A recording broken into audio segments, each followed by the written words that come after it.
My name is Megan Calloway. I'm 31 years old, and I'm a certified public accountant. On July 14th, 2024, at 11:22 inches the morning, my Ring doorbell camera recorded my brother and his wife leaving my 3-year-old Aunt Dorothy on the concrete walkway outside my apartment complex in Phoenix, Arizona. The temperature that day was 107 degrees. She was wearing a house dress, no hat, no sunscreen, carrying a canvas tote bag that had her reading glasses and a tube of hand lotion in it. My brother set 2 black garbage bags next to the building's entrance gate, handed her a bottle of water, said something I couldn't hear, and then he and Kristen drove away in their white Escalade without looking back. My aunt stood there in the direct sun, blinking, confused. She didn't know my apartment number. She didn't even know which building was mine. My brother hadn't bothered to walk her inside. He texted me at unsprezece. 31. Dot's outside your place. She needs a change of scenery. You understand. They didn't know that I've been a forensic accountant for 6 years. They didn't know that I'd noticed the withdrawals 3 months ago and had been quietly building a file ever since. They definitely didn't know that what they thought was a clean handoff was actually the last move they'd ever make against her. Let me take you back to before any of this happened, because you need to understand what my family looked like from the outside to understand how long this took to fall apart from the inside. My Aunt Dorothy, everybody called her Dot, is my mother's older sister. She never married. Spent 41 years as a high school librarian in Scottsdale. Retired at 68 with a pension, a paid-off house, and a savings account that her financial advisor had grown to just over $140,000. She was sharp, funny, and fiercely independent. She drove her own car until she was 79. She still did the New York Times crossword in pen. When her hip replacement slowed her down 2 years ago, and her doctor suggested she stop living alone, my brother Danny volunteered immediately. His words, standing at my mother's kitchen table at Easter: "She's family. We have the space." "It's the right thing to do," my mother cried. I clapped. I thought it was the right thing too. Danny is 34. He sells commercial real estate and has the kind of confidence that comes from never having been told no by the people who were supposed to say it. His wife Kristen is 32, does social media consulting, and has always approached my aunt the way someone approaches a difficult piece of furniture, acknowledging that it exists, preferring that it didn't. They have a 4-bedroom house in Chandler, with a guest room they converted for Dot, and for the first several months, it seemed to work. Dot texted me recipes. We had Sunday phone calls. Things felt fine. Then, in April, I was visiting for her birthday. I helped her set up automatic refills for her prescriptions, metoprolol for her heart, and a blood thinner called warfarin, because she'd mentioned once that she sometimes forgot. While I was on her phone, I noticed something. Her banking app was open in the background. I wasn't trying to look, but I'm an accountant. Numbers register to me the way a wrong note registers to a musician. There were outgoing transfers I didn't recognize. Small ones. $400 here, $600 there, but repeating. I didn't say anything that day. I took a mental note and I went home. That night I opened my laptop and started a document I named Dot Questions. I wasn't sure yet what I was looking at. I told myself it was nothing. It wasn't nothing. Back to July 14th. I got the text from Danny at 11:31. I had my phone on the charger in the bedroom, and I didn't see it until 11:47, when I also got a notification from the doorbell camera. Motion detected. I pulled up the footage and saw my aunt standing in the sun outside the gate, holding her water bottle, turning in slow, small circles, the way people do when they're trying to get their bearings, and everything looks the same. I ran. No shoes, I just ran downstairs and outside, and the heat hit me like opening an oven. She'd been in direct Phoenix sun for at least 25 minutes. She looked up when she heard the gate buzz. Her face went through about 4 things at once: relief, embarrassment, confusion, and something underneath all of it that I recognized as a person trying very hard not to understand what had just happened to them. I'm sorry to bother you, sweetheart. I think I had the wrong address written down. She didn't have any address written down. She had a tote bag with reading glasses and hand lotion. I got her inside. Got the air conditioning on her. Did what I knew to do, which was assess. I'm not a nurse, but 6 years of hospital accounting audits means I've spent enough time around medical professionals to know the basics. Her skin was dry and hot. She was slightly disoriented. I gave her water, then Gatorade, then sat with her for 20 minutes while her color came back. I checked her pulse. I took her temperature with the thermometer in my bathroom cabinet. 100.2. Not dangerous yet, but she'd been minutes away from something worse. I made her eat half a banana. She apologized twice more for bothering me. I told her to stop apologizing. She was the second person I'd said that to in my life who didn't deserve to be sorry, and the first one was my mother at her own funeral, so I said it firmly, and I meant it. I called 911 at 12:15 p.m. I know some people would have called Danny first. I didn't. I called 911 because my 83-year-old aunt with a heart condition had been left alone in 107-degree heat, and I am not someone who waits to see how bad it gets before making it official. The paramedics came within 8 minutes. They assessed her, confirmed early-stage heat exhaustion, recommended she rest and stay hydrated, and offered to transport her. She declined transport. I made them document the visit. I got the incident number, PCF0724143381. I wrote it down in the notes app before they'd even pulled away from the curb. Then I called my brother. He answered on the third ring, cheerful, like he'd done something kind. Hey, did she find you okay? She was standing in 107-degree sun for 25 minutes, Danny. I just had paramedics here. A pause. She's fine though, right? Dot's tough. She had heat exhaustion. She's 83. She has a heart condition. I mean, the walk from the parking lot isn't that far. You didn't walk her to the door. You left her at the gate of a complex she's never been to. His voice shifted. Not to apologetic, to defensive, which is where Danny always goes when he's wrong. Look, Kristen and I have been run completely ragged. Dot needs constant attention. It's been affecting our work, our relationship. You have no idea what it's been like.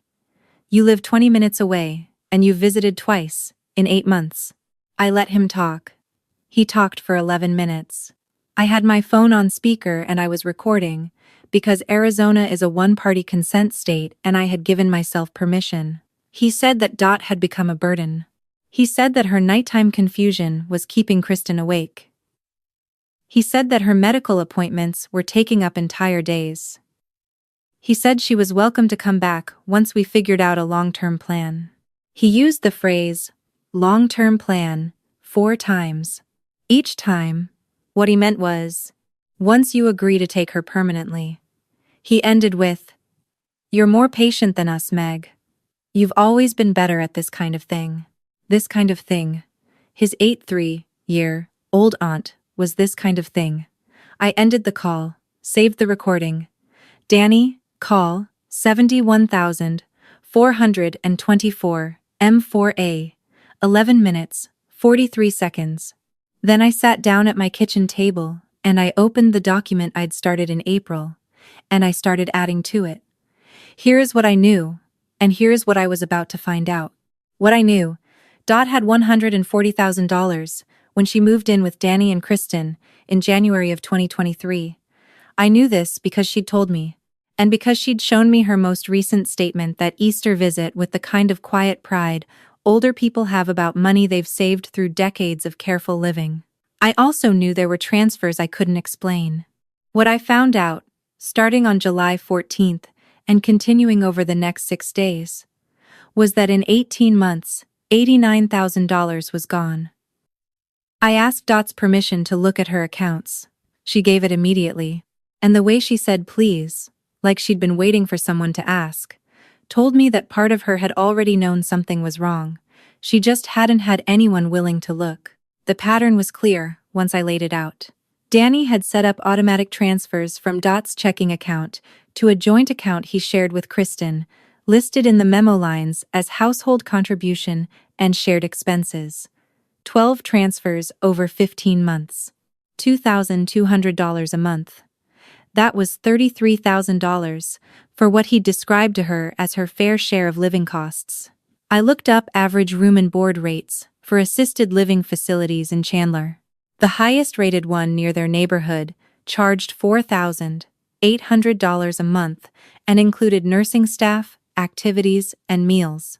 Danny was charging his 3-year-old aunt with a heart condition $2,200 a month for a bedroom in his house, skipping her medications to save money, and buying a boat. I know about the boat because I'd seen the Instagram post in March.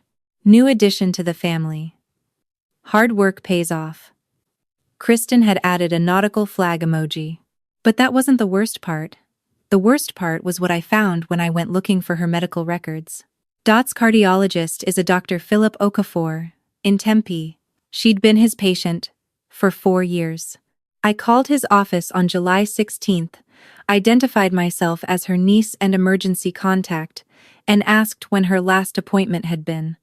Miss Calloway, I haven't seen Dorothy since February. We've had 3 appointments canceled. The family member who called said she was feeling well and didn't want to come in. Dot had never missed a cardiology appointment. I was sitting across the table from her when I made that call. I held the phone toward her. Dot, did you cancel your appointments with Dr. Okafor? She shook her head. I didn't even know I had appointments to cancel. I asked Dr. Okafor to note this conversation in her chart and told him I'd be in touch about scheduling. He asked if everything was okay. I told him I'd explain more soon. He said the words every person in that situation needs to hear. I'll document this call. I found her medications that afternoon. They were in a Ziploc bag in the bottom of one of the garbage bags Danny had left. Not in their prescription bottles, just pills sorted by color into 2 corners of the bag, labeled in Kristen's handwriting. Dot's warfarin dosage was wrong.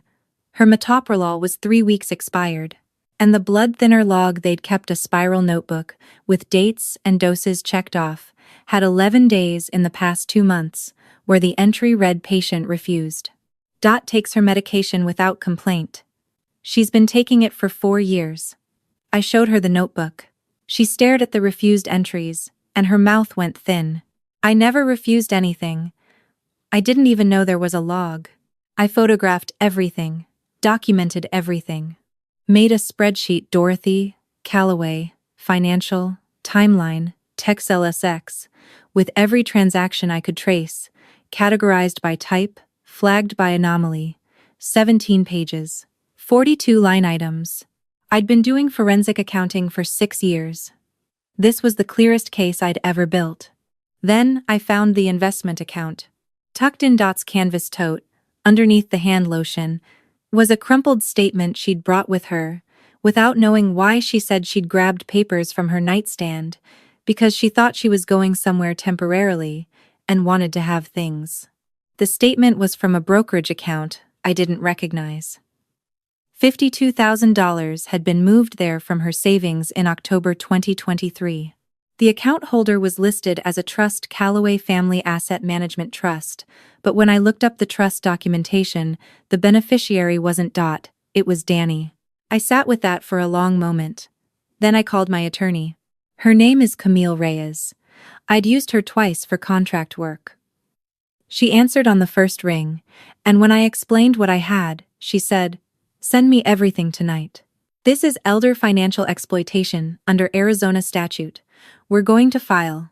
On July 19th, I called Arizona Adult Protective Services. The intake line is 1-877-767-2385. I had my documentation folder open on my laptop. The caseworker's name was Sandra, and she had the steady, unhurried voice of someone who had heard terrible things many times and chosen to stay on the phone anyway. I gave her everything: dates, amounts, the medication log discrepancies, the heat incident, the incident number from the paramedics, the brokerage account, the trust document. 41 minutes and 17 seconds. At the end she said, Miss Calloway, based on what you've described, this will be categorized as Priority 1. You'll have investigator contact within 48 hours.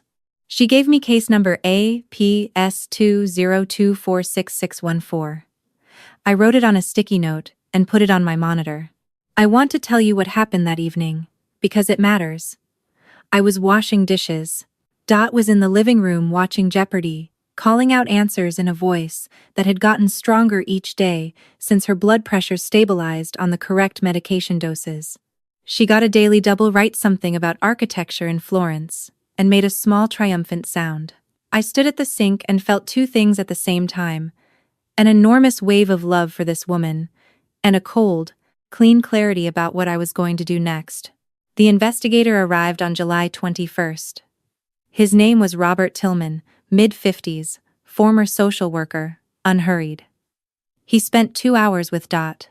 I sat nearby, present but quiet, and watched my aunt describe the past 18 months. She was precise. She remembered specific moments the night Kristen moved her medications from the bathroom cabinet to a locked drawer and told her she'd handle them from now on. The morning she asked to call Dr. Okafor and Danny said he'd already rescheduled for her.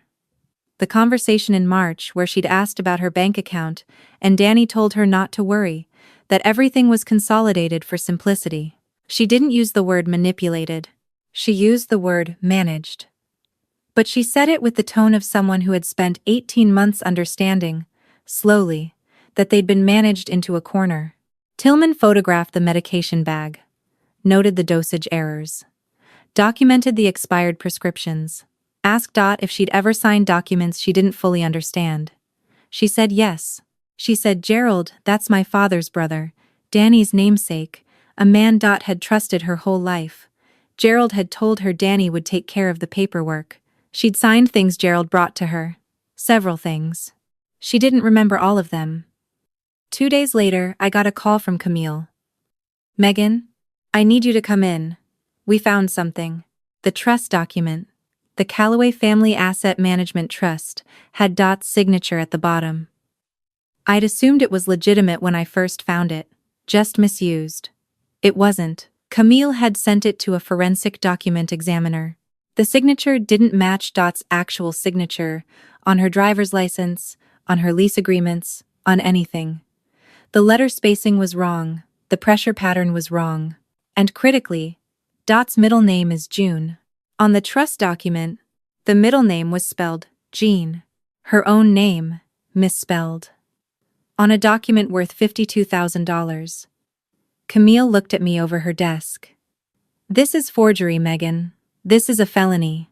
I thought about Danny at Easter, standing in my mother's kitchen, saying, "It's the right thing to do."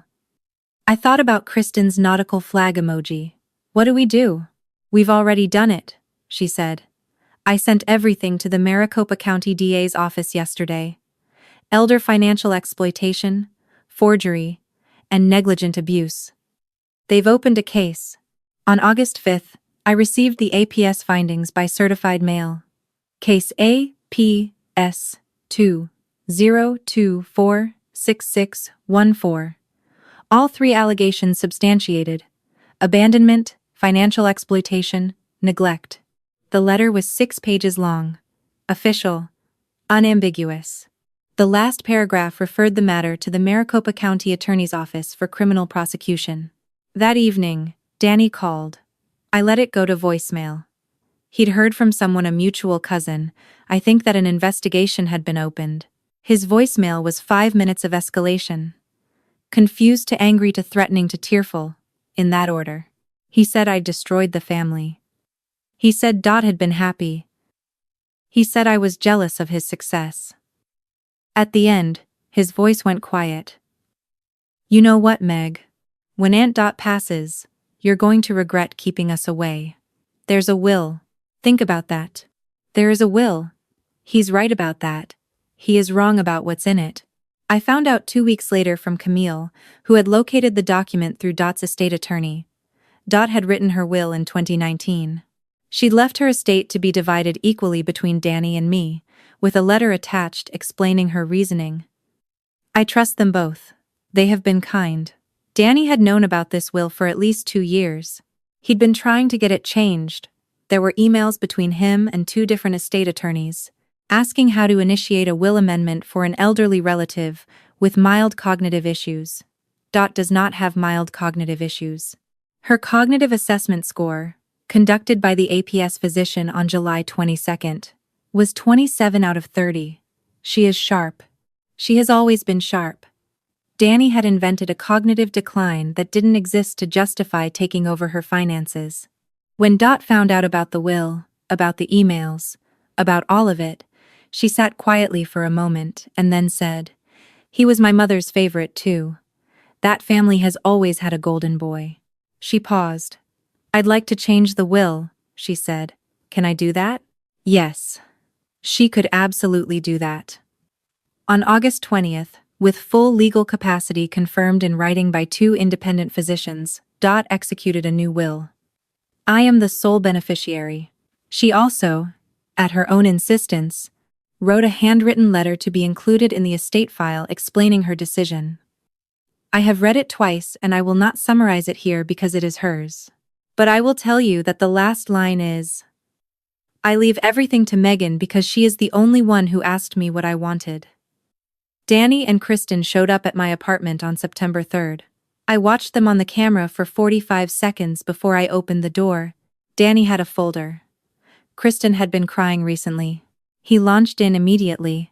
This had gone too far. The family was destroyed. Investigators were asking questions at his office. His real estate license was under review. Kristen said that people at their gym were talking. Danny said he needed me to speak to the DA, to tell them it was a misunderstanding. I told him I had nothing to say to the DA because the DA already had everything I'd said. He told me to think about family. I told him I had been thinking about family, specifically the one who'd been left in 107-degree heat outside a building she didn't know. He pulled out a checkbook. Actual checkbook, pen in hand. Name a number. "This isn't about a number, Danny. Everything is about a number with you. You're an accountant. I'm a forensic accountant. There's a difference. I count the numbers people are trying to hide." He threatened me, not explicitly, not in so many words, but with that particular tone men use when they want you to understand consequences are coming and they'd prefer not to have to be specific. I recorded the entire visit, 53 minutes. They stood on my doorstep for 22 more minutes. After I closed the door, Danny pacing, Kristen sitting on the top step crying. The camera timestamped all of it. I added the file to my evidence folder. Danny, Kristen, confrontation, 90,324, M4A. I want to tell you about the unexpected moment, because it mattered more than I expected it to. 3 weeks into the investigation, a woman named Patricia Sutherland called me. She was a neighbor of Danny's, mid-60s. A retired school nurse. She'd lived next door for 4 years and had watched Dot through the side fence.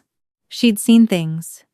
She'd taken notes, because she was a nurse and old habits, she said. Don't retire. She had dates of specific incidents. A day in May, where Dot had sat in the backyard in the afternoon heat without water, and no one had come out for over an hour. A morning in March, where she'd heard Dot asking for her medications through the window, and Kristen saying she was busy. Patricia had photographs from her kitchen window. She hadn't known what to do with what she'd seen. When she heard through neighbors that an investigation was underway, she called me. Her documentation covered 4 months I hadn't been able to access. It went directly to the DA. Camille called it the difference between a strong case and an airtight one. November 14th, 2024. Maricopa County Superior Court. Judge Anna Beltran, 22 years on the bench. Danny and Kristen sat at the defendant's table with their attorney, who had the practiced composure of someone charging $400 an hour to lose. Dot sat next to me in the gallery. She wore the blue dress she'd bought at Target 3 weeks earlier, because she'd gained back the 9 pounds she'd lost under their care, and her old clothes finally fit again. Judge Beltran had reviewed the complete case file. She addressed Danny directly. "Mr. Calloway, your attorney has characterized this as a case of family miscommunication and poor financial planning. I've read 400 pages of documentation. I want to ask you a question, and I want you to answer it carefully. Did you understand, when you moved your aunt into your home, that she was trusting you with her safety? Danny's attorney leaned over. Danny said, "Yes, Your Honor." "And did you understand that trust was a responsibility, not a resource?" A pause. His attorney leaned over again. "We believed we were acting in her best interests." Judge Beltran looked at him for a moment. "Mr. Calloway, acting in someone's best interests requires knowing what those interests are. You never asked her. You asked two estate attorneys how to override her wishes. You transferred $89,000 from her accounts over 18 months. You forged her signature on a legal document and misspelled her own name while doing it. You denied her medical appointments and her medications. And then, when she became inconvenient, you left her in 107-degree heat outside a building she couldn't find her way into." She looked down at her notes. "What you've described as miscommunication, I'd describe as a pattern of calculated exploitation." She turned to look at Dot. Her voice softened slightly. "Miss Calloway, this court sees what was done to you. I want you to know that." Dot nodded once. "Very controlled." Judge Beltran ruled. "Danny, guilty on 2 counts of elder financial exploitation, 1 count of felony forgery, 1 count of criminal neglect. Sentenced to 3 years probation, $92,400 in restitution to be paid to Dot's trust within 24 months, permanent revocation of any power of attorney or financial authority over any family member, and mandatory registration with the Arizona Elder Abuse Offender Database. Kristen, guilty on 1 count of criminal neglect as a cohabitant caregiver, sentenced to 2 years probation and 200 hours community service at an elder care facility. His real estate license was suspended pending review by the Arizona Department of Real Estate. Camille told me later the review would almost certainly result in permanent revocation. As we walked out of the courthouse, Dot stopped on the steps in the November sunlight, which in Phoenix in November is the exact right temperature, warm without cruelty. She tilted her face up toward it. "I haven't been warm in a good way in a long time," she said. "You know what I mean? This is different." I did know what she meant. Here is what happened after. Danny's Escalade went back to the lender in December. He'd been 3 months behind. The boat sold at a loss in January. Kristen's social media consulting business, which had primarily been built on the appearance of a life they could no longer sustain, went quiet. His office in Chandler closed. The last I heard, Danny is selling insurance from home. Kristen is working part-time at a Pilates studio. Dot lives with me. She has the second bedroom, the one with the window that faces east, so the morning light comes in without being brutal. She has a shelf for her library books, a small drafting table where she does her crosswords, and a garden plot in the shared courtyard downstairs, where she grows tomatoes and 1 very successful jalapeno plant. She attends a twice-weekly watercolor class at the senior center 3 blocks away, started in October, already in the intermediate group. She made friends with a woman named Frances who tells long stories and brings homemade rugelach to every session. Dot has started telling long stories too, which means she is becoming herself again. Her health numbers. Weight back to her baseline of 131 pounds. Warfarin levels stable, checked monthly with Dr. Okafor, who now sends me a text after every appointment to confirm she came in and that everything looks good. Metoprolol at the correct dose. Blood pressure 128/76. Last cardiac check. Normal sinus rhythm. Dr. Okafor's exact words in the appointment summary. Patient is in excellent condition for her age. Highly engaged, and asking excellent questions. She still does the crossword in pen. She got the Saturday NYT one in 38 minutes last week and texted me a photo of the completed grid with 3 exclamation points. Every Sunday morning we have breakfast together. I make the eggs, she makes the coffee, and she critiques my technique on both. She rates my scrambled eggs 6 out of 10, which she says with such consistent authority that I've started to believe her. People ask me sometimes whether I regret it. Whether reporting my own brother, Dismantling the version of the family we'd all agreed to perform was worth what it cost. Here is what I tell them. My brother chose to look at an 8-3-year-old woman and see an inheritance to intercept and a problem to outsource. I chose to look at her and see my Aunt Dot, who spent 41 years putting books into the hands of teenagers who needed them, who grows tomatoes in a courtyard garden, who does crosswords in pen, who deserved to be asked what she wanted. That choice cost me my brother and gained me her. I did the math. I'm an accountant. It wasn't close.